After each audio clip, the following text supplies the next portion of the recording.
Hello my viewers, welcome to my channel. My name is Mary Juliana. If it's your first time here, consider subscribing so that you get notified when I upload new videos.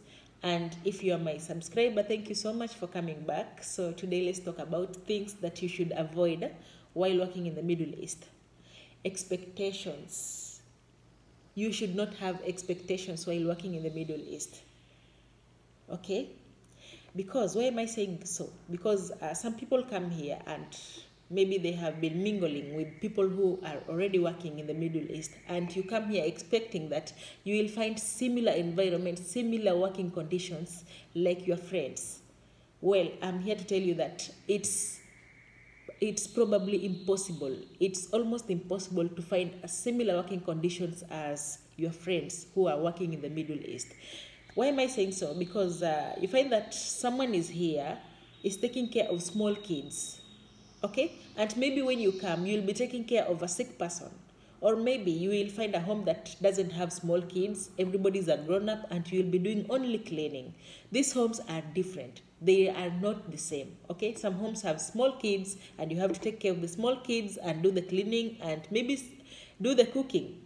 Okay, some homes have adults only, and maybe you have to do only the cleaning and maybe do the cooking. And some homes you will find that you are taking care of physically challenged people or old person or sick person. Okay, so homes are not the same. You should not come here with expectations that you are going to find a home that looks like this. No, because homes are not the same. Another thing, there is no perfect home in the Middle East. Not just in the Middle East, but in the whole world. There is no perfect home that doesn't have any misunderstandings, that doesn't have any fights and quarrels. All homes will have misunderstandings, okay? And how you solve those misunderstandings will determine how peaceful your stay in that house will be, okay? How you solve those misunderstandings. Everybody who is working in these houses as a maid, they have misunderstanding in one way or another. They have misunderstandings, they have quarrels, sometimes they have challenges. There is no home that doesn't have challenges. They have challenges, but how you deal with those challenges is what determines how peaceful you stay in that house. We all have challenges, but we all deal with our challenges differently. That's why you will find that some people will be suffering and others will not be suffering, depending on how they solve their challenges, how they deal with their challenges, okay? So every home will have challenges. Don't come here expecting that you will find a home that doesn't have challenges. Every home has challenges. How you deal with the challenges is what makes the difference. Another thing, bosses are blessed differently. In terms of finances, bosses are blessed differently. They don't have the same financial muscle. That's why you will find that some people will come here and they work just for 2 months and they already have salary increase. Okay? Some people will work for only 1 year and they already earning 1,500. And some people will work for 2 years, they're still earning 900 reals. Okay? Because the bosses have different financial muscles.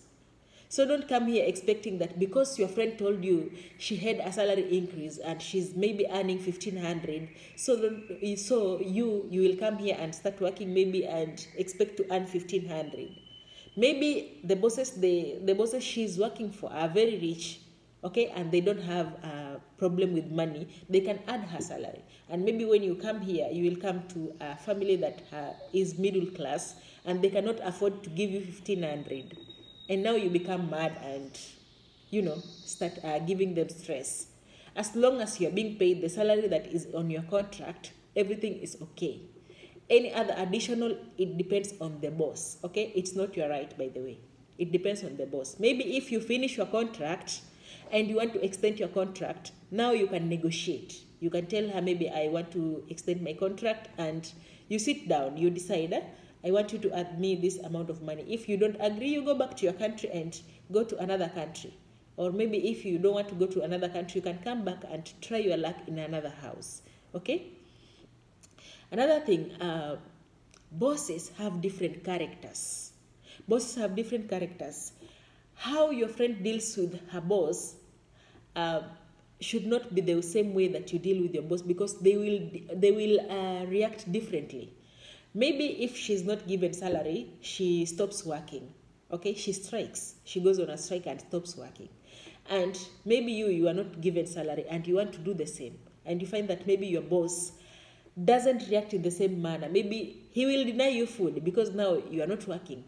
Why will he give you food? So bosses react differently to circumstances, to situations. So you should study your boss and know which way works with him better.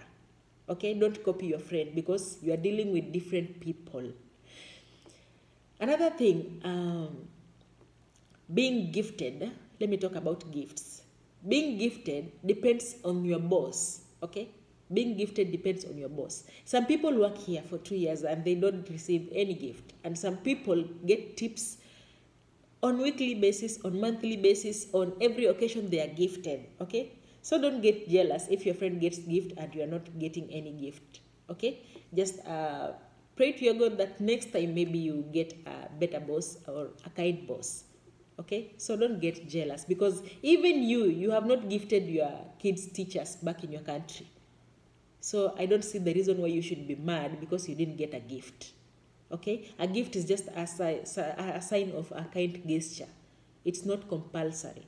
It's not compulsory you be gifted. So whether you be gifted or not, you're just the same. Just celebrate with others and don't get jealous. Don't get mad at your boss because you didn't get the gift. Okay. I wanted to tell you that homes have different challenges. The challenges experienced in this home cannot be the same with the challenges experienced in my friend's home. Maybe my friend is taking care of small kids. The challenges she's facing cannot be the same challenges that I will be facing if I'm taking care of a sick person. Okay? So expect to get challenges. There is no work that doesn't have challenges. Every work has challenges. So just expect to get challenges and learn how to deal with your challenges. There is no perfect home, as I said, okay? And then another problem that we normally do, we copy. We copy lifestyle of our friends. We copy.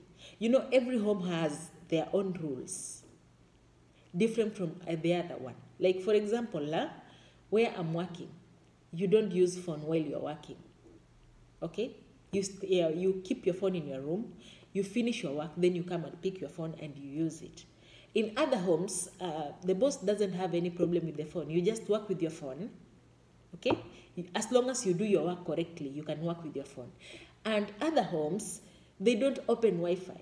They give you Wi-Fi maybe twice per week, so you communicate with your family maybe twice per week.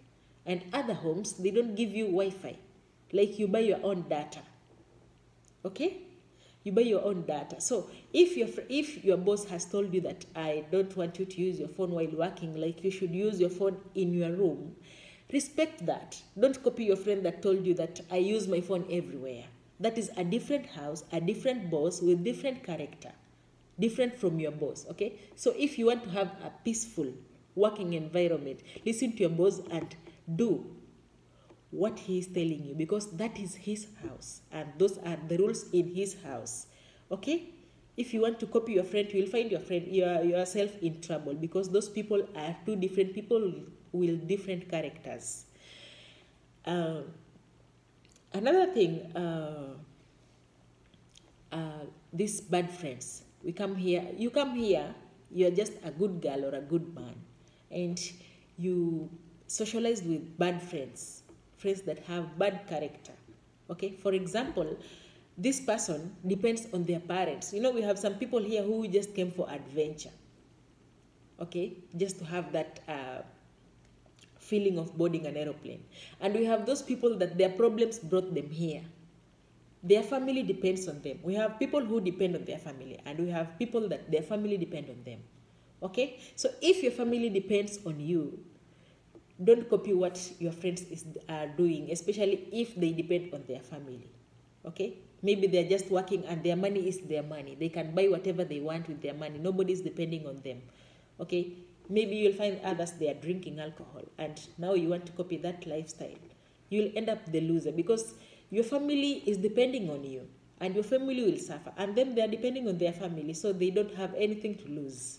Okay, so watch out the friends that you associate with. Another thing, we have those friends that will tell you that go out of your work. Maybe your boss is telling you to obey his rules. Maybe he has set rules. Maybe don't use your phone in this room, use your phone only in your room, and your friend is telling you, disobey that. Why do you want to follow that? My boss cannot tell me that, and you want to follow that, and you forget that this is a different boss. They are not the same. You'll find yourself in trouble, and that friend who has advised you will not come to rescue you. Or maybe you have finished your contract. A bigger problems comes when people finish their contract, and the month you finished your contract, next month is Ramadan. Next month is Ramadan. A problem normally comes there because most bosses will tell you that please spend with us the Ramadan, then you go after Ramadan. And your friend will tell you that I cannot do that. If I finish my contract, I go back to my country. I cannot extend even with 1 day. That is your friend telling you, and you want to tell your boss that. Okay? And obvious, he will get angry. And when he gets angry, your friend will not suffer. It's you who will suffer. So please, if he tells you to extend your contract by just 1 month, you will lose nothing by extending that contract with 1 month, as long as you get paid for that 1 month.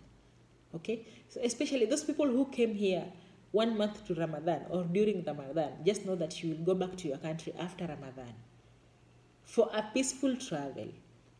That boss will not release you and stay without a housemaid during that month of Ramadan. So just know that you will work for Ramadan before you go back to your country, if you want to have peace in that house. Okay? Don't listen to that friend telling you that strike. Tell him I cannot stay there. I cannot work. I have finished my contract. When you face problem, they will not even come to your rescue. You'll just be alone in that house. Okay? So for your own peace, know how to deal with your boss. Don't copy how your friends deals with their own bosses, because bosses are different, with different characters. They react differently to circumstances, okay, to issues. They are not the same. Another thing I wanted to tell you that practice patience and perseverance. Working in the Middle East is not a walk in the park. Yes, it's very difficult. Sometimes you will face challenges. Sometimes you will need to cry and let your anger out, because now you cannot fight people here. You can't tackle things physically. Like, you cannot fight physically. Sometimes you will want to cry to your God. Sometimes you'll feel like giving up. Okay, but you cannot give up, because you have to work for 2 years at least minimum, until you finish your contract before you go back to your country. So you should learn to manage your anger. You should learn perseverance. Okay, sometimes things will be tough. It's not easy, by the way. Sometimes things will be tough. Sometimes you will have to do things that are not in your contract for the sake of peace. Okay? Sometimes you'll have to do things that are not in your contract for the sake of peace. For example, you see, if you finish your contract, for example, most bosses, when you come, they will apply for your Igama. Igama is that national ID, that Saudi ID or Qatar ID. They will apply for that Igama after you stay here for 3 months. Okay? So that when you finish your contract after 2 years, the Igama will not have expired. The Igama will have been left with 3 months to expire. And they will expect you to stay here for that 3 months so that Igama expires, so that they don't incur any loss. Okay? And for the sake of peace, you will stay. For the sake of peace, you will stay. And that is against your contract. But for the sake of peace, you will persevere, you will endure, you will stay. Okay? So that's why I told you, sometimes you will have to endure, sometimes you will have to persevere. Okay? Sometimes things will not work the way they are supposed to work, because that is now against the contract, but you will have to work. Another thing that is against the contract, you see, that contract is written that you should work in one house. Strictly one house. That if your boss goes out, you should not accompany her. That is what is written in that contract. But when you're working here, or when you come to work here, when your boss will go out, you will accompany her. And you will do the dishes in the house that she will go, for the sake of peace. Those are some of the challenges that you will have to deal with, okay? You will do the dishes in that house. That house is not your home. It's not where you're supposed to work. But for the sake of peace, you will do the dishes.